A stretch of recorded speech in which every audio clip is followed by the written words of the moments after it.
Okay, so moving on to our next step, which is going to be our canapé.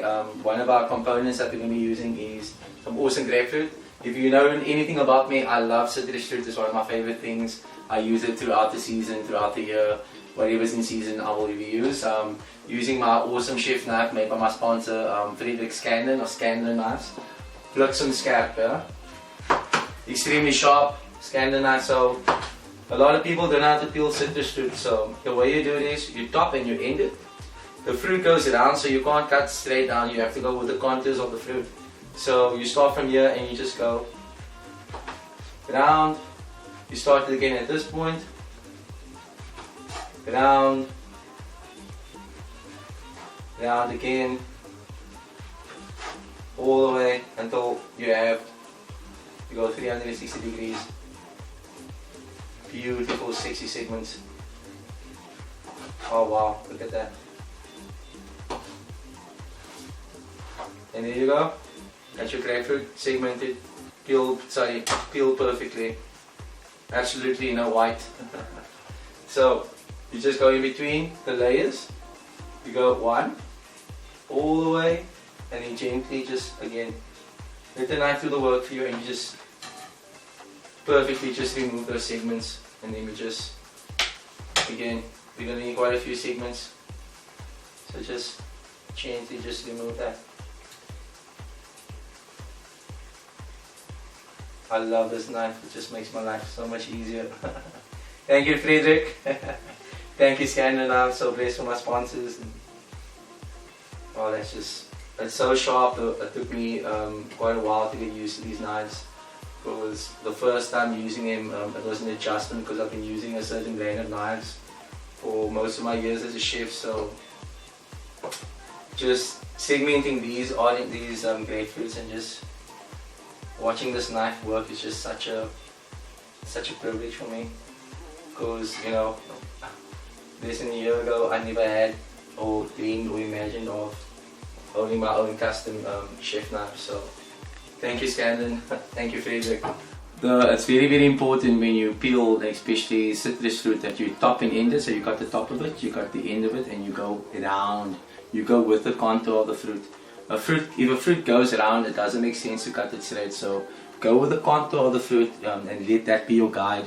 So once you have everything peeled off completely, you go in between the layers of your segment fruits and you put your blade in between. Those are the segments, and that's what's required to finish this dish. It's very, very easy. Practice makes perfect.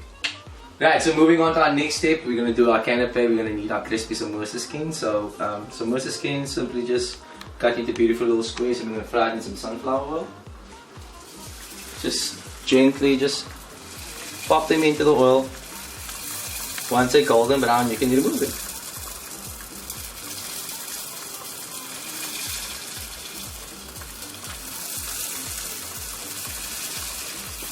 Nice and crispy. Oil's hot enough so I can actually just pop the heat off and just work it.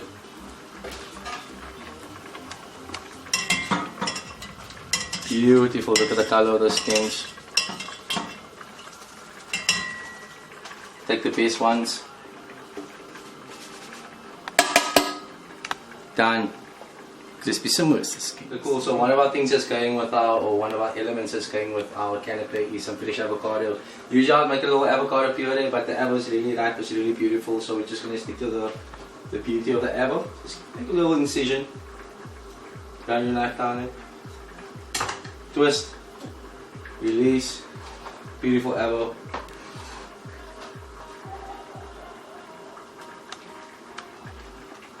What I think I'll do with this avo is just a little slice of it, a little prunas.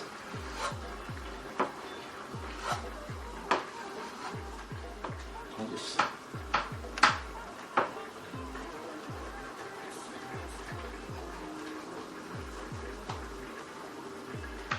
little fresh avocado.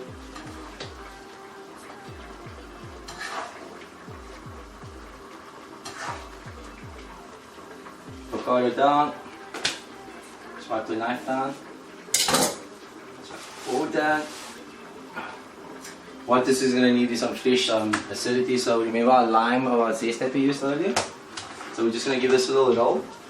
When you roll lemons, limes or any citrus fruit, you release more of the fibers, or you break the fibers inside. That's releasing about 40% more juice. So just give it a little slice down here. Because if we're not going to add any acid to our avocado here, it's going to what we call oxidize. Once it's exposed to oxygen, it's going to go brown. So give it a little squeeze of lime, little grind up mixed pepper, and give it a little crack the salt. Give that a little mix. Just give it a little mix. Make sure it's coated nicely with the fresh lime juice for acidity. Done. Easy peasy. Let's check up on our risotto. Our risotto is getting there. While we're waiting for our risotto, we're going to start heating up our pan because it's time to start cooking some marlin. Yeah, yeah. Non-stick pan. Extra virgin olive oil. In. Boom. Just a touch of sesame oil. It's going to add it's definitely going to add some flavor, and it's going to change the flavor of the fish. It's going to give it a nuttiness that is lacking on its own. So we got our limes, we got this, we got that. To finish our risotto, we're going to need two things. First, we're going to need some coconut milk. If you don't have coconut milk, you can use some coconut cream, which I prefer because it's a lot thicker, and I think it's going to give you a lot more of a coconutty kind of taste and texture. And just a couple of knobs of unsalted butter.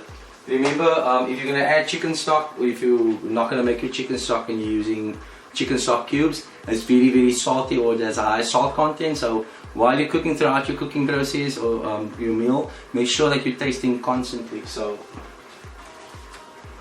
I practice what I preach.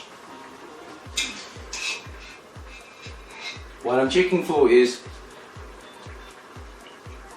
like the barley is cooked through 80% all the way, not through all the way, because you still want a little crunch, you still want a slight bit of texture, you still want to feel the barley on your palate and on your teeth when you're eating it.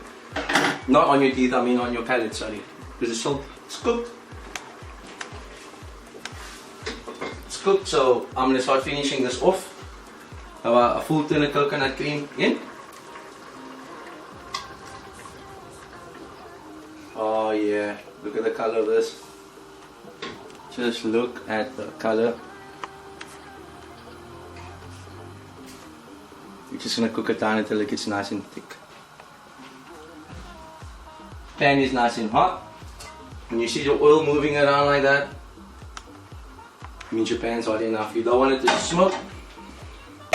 So, just before we take it off, we'll add our marlin. 2 pieces of marlin. Remember, marlin we seasoned earlier and then that's at room temperature. Just put the heat off quickly and just give it a quick sear. Always cook fish away from you.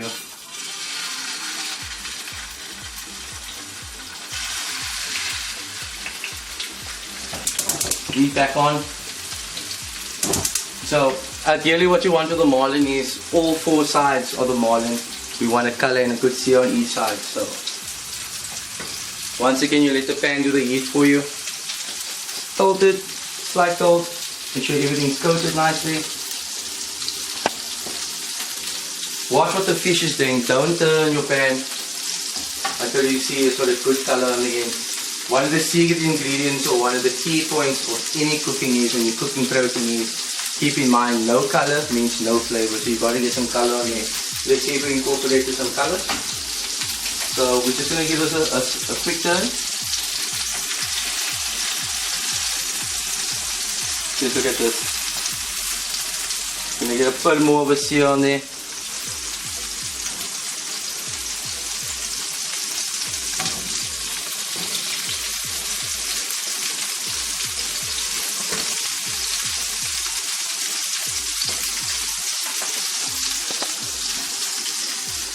Turn it to the other side.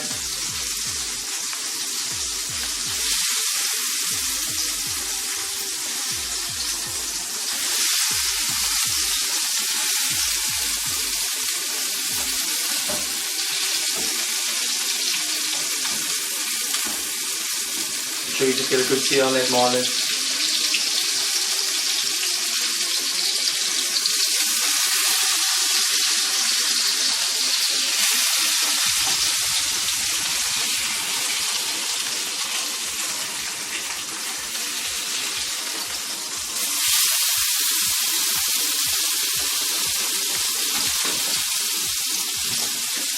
Pan off, the last heat will give it just a lot over the color on it morning.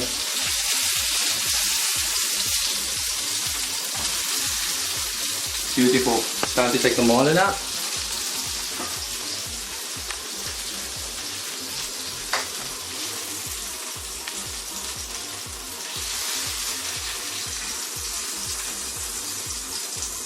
Give the marlin over the time to this.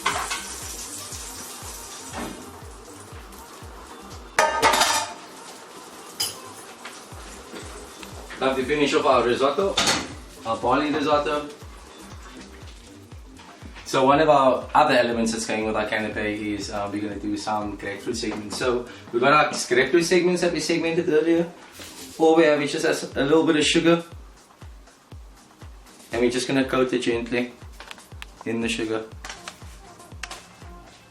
on the tray. Boom. Ideally you can just sprinkle some over, but I like quite a bit of sugar on my grapefruit. Grapefruits are quite bitter, and sugar is quite sweet, so obviously, but the contrast between sweet and bitter is just really amazing, so I really like it. Yeah, so let's just give it a little bit of a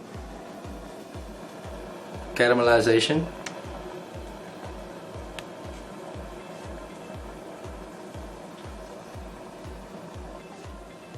It doesn't have to be completely black or completely brown, but you definitely want some color on there. Same with this, no color means no flavor, so you can just do the one side, you don't have to do both sides. I just like the sugar. The cool thing about this is you don't need to get it both sides. You don't need to get it burned completely, you just want to get get most of the sugar caramelized. That's where your texture is. It's going to change the texture of the grapefruit and the flavor. I mean, all about changing textures and flavors, you know. Yeah, perfect. Cool. Let's plate up.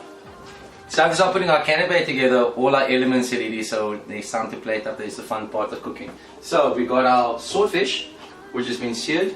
So what we're going to do is we're just going to slice this. Just going to give it a quick little, with the knife to the work.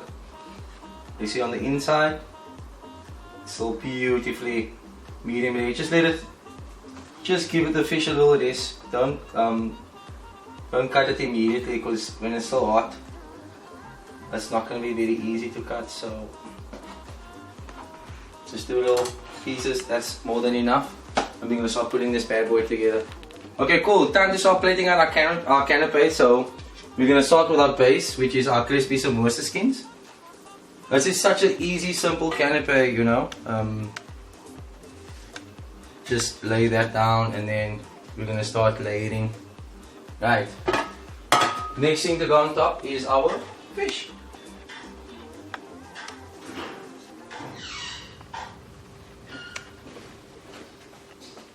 Pieces of our swordfish going down. A canapé traditionally should be either 1 or 2 mouthfuls, so just plate these up. Next thing going on top of that is our avocado. So literally just take some avo, just gently, some avocado on top of there. That's kind of like your fat, I would say.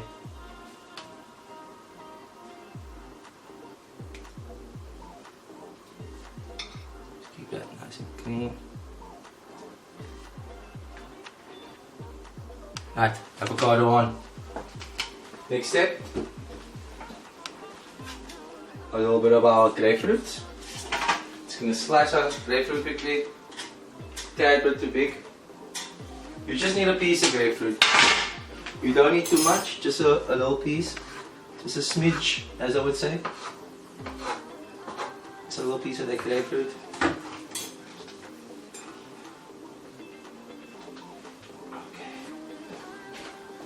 Pieces of grapefruit on. This canapé is all about balance, so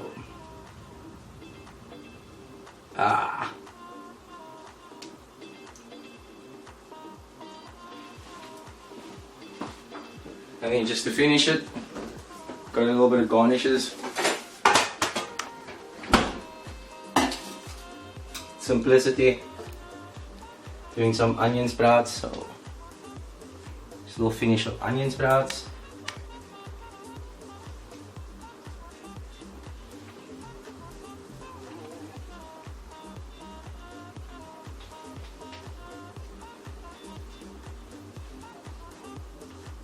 Easy. And there we have my seared marlin with my crispy samosa skin, brulee, grapefruit and fresh avocado. Enjoy. Yay, so it's time to almost finish off our risotto. Look at the texture of this risotto. That's the texture you want in your risotto. So we're going to finish it off. Actually switching the heat off completely. The lime zest we used earlier in.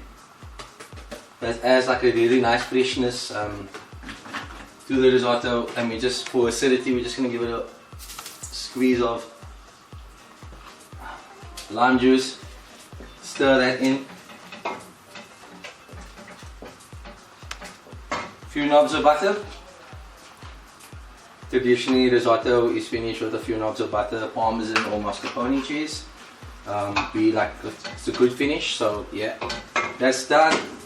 Time to plate up our main course. First things first, let's go with our risotto. Finished off beautifully. Look at that texture. That's what you want from a risotto. Cumin risotto down in the center. And then we're just going to take our beautiful lionfish, our beautiful marlin, and just place it on top of there.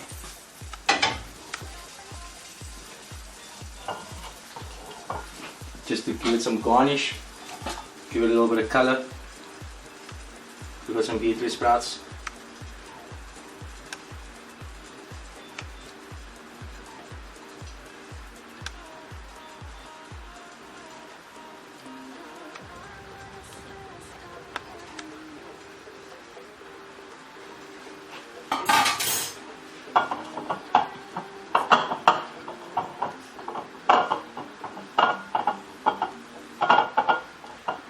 And there we have it.